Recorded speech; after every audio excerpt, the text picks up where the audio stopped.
Ah, le recrutement. C'est un sujet absolument central pour le succès d'une entreprise, n'est-ce pas? Et pourtant, c'est si souvent géré dans l'urgence, un peu au hasard.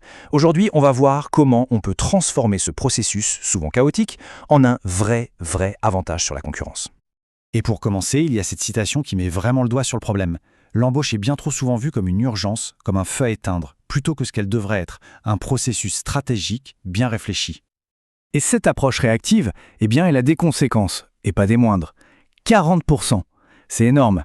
Près d'un nouveau dirigeant sur deux qui quitte son poste en moins de 2 ans, juste à cause d'une mauvaise intégration. On imagine à peine le coût que ça représente, en temps, en argent et en opportunités ratées. C'est juste colossal. Alors, pour mettre de l'ordre dans tout ça, pour passer du chaos à une vraie stratégie, voilà le programme qu'on va suivre. On va explorer 6 points clés. Allez, on attaque avec le cœur du problème, ce fameux paradoxe. Tout le monde s'accorde à dire que bien recruter, c'est vital. Et pourtant, quand on regarde de plus près, la plupart des entreprises sont, étonnamment mauvaises à ce jeu-là. Et ce n'est pas juste une impression, c'est un fait. Trop souvent, les décisions d'embauche se font au feeling, sur des préférences personnelles. On recrute des gens qui nous ressemblent, avec qui on sent bien, au lieu de chercher de manière objective et systématique les compétences dont on a vraiment besoin pour le poste. Heureusement, il y a une autre façon de faire. Une méthode bien plus rigoureuse, une sorte de norme d'excellence qui transforme complètement la donne en apportant de la stratégie là où il n'y avait que de la réaction. Et voilà à quoi ça ressemble. Ces 7 étapes, elles illustrent parfaitement le cheminement. Ce qui est fondamental à comprendre ici, c'est que le recrutement n'est pas un événement ponctuel. Non, c'est un cycle. Un cycle qui commence bien avant le besoin, avec l'anticipation, et qui se poursuit bien après l'embauche, avec l'analyse, pour s'améliorer sans cesse. Chaque étape compte. Voilà, on arrive à un point absolument essentiel.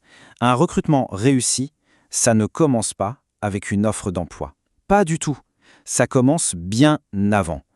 Tout est une question de préparation. En fait, c'est un vrai changement de mentalité. Il faut arrêter d'être comme ce hamster dans sa roue qui court pour éteindre les incendies et devenir plutôt un architecte qui planifie l'avenir. Au lieu de juste subir les départs et de boucher les trous à la va-vite, on anticipe les besoins en talent pour vraiment construire la stratégie de l'entreprise. Une fois qu'on anticipe, il faut spécifier, définir très précisément à quoi ressemble le succès pour ce poste. Et pour ça, on regarde sur 3 niveaux. D'abord, les compétences techniques, bien sûr. Ensuite, comment la personne va s'intégrer à l'équipe, quelle alchimie. Et enfin, est-ce que ça colle avec la culture de l'entreprise?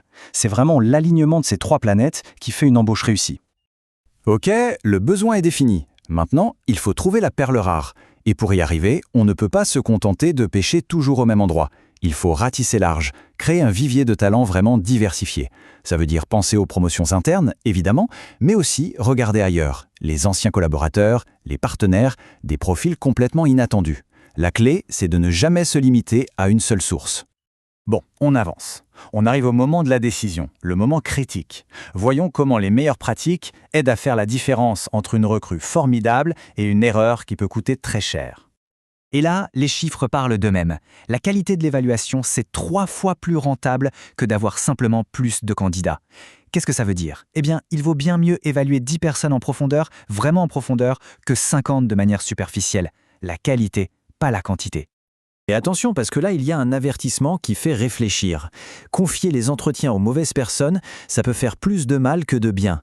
Un mauvais évaluateur peut carrément fausser le processus à tel point qu'un simple tirage au sort serait plus efficace. C'est fou, non? Alors comment on fait pour bien évaluer? La clé, c'est d'utiliser des techniques structurées, par exemple les entretiens comportementaux. L'idée, c'est que le comportement passé est le meilleur indicateur du comportement futur. Donc on ne demande pas qu'est-ce que vous feriez si, mais plutôt racontez-moi une fois où vous avez fait face à. Qu'avez-vous fait exactement? C'est beaucoup plus révélateur.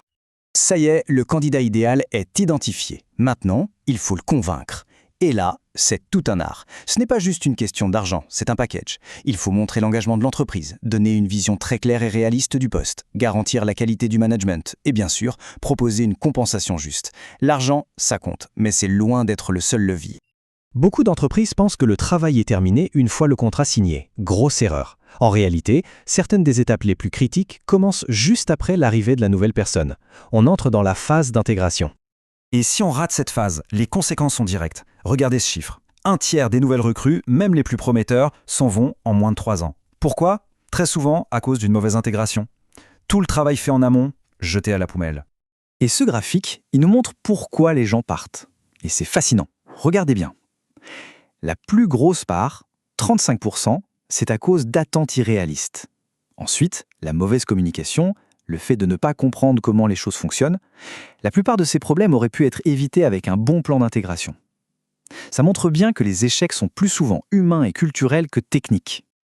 Et finalement, la boucle est bouclée. On revient à l'idée de cycle. Les meilleures entreprises, elles apprennent constamment. Elles analysent leurs succès, mais aussi leurs échecs. Elles n'ont pas peur de reconnaître une erreur de casting et surtout, elles utilisent chaque expérience, bonne ou mauvaise, pour affiner et améliorer leur processus en continu. Alors, au final, où est-ce que tout ça nous mène? La conclusion, c'est que le recrutement, quand il est fait de manière disciplinée et stratégique, ce n'est pas juste une fonction RH dans son coin, non. C'est un moteur central, un pilier de l'avantage concurrentiel sur le long terme. La manière dont une organisation recrute définit ce qu'elle sera demain. Ce qui nous laisse avec une dernière question. Une question que chaque dirigeant, chaque manager devrait se causer. Est-ce que notre processus de recrutement est un véritable avantage concurrentiel ou est-ce que c'est un passif caché qui nous tire vers le bas?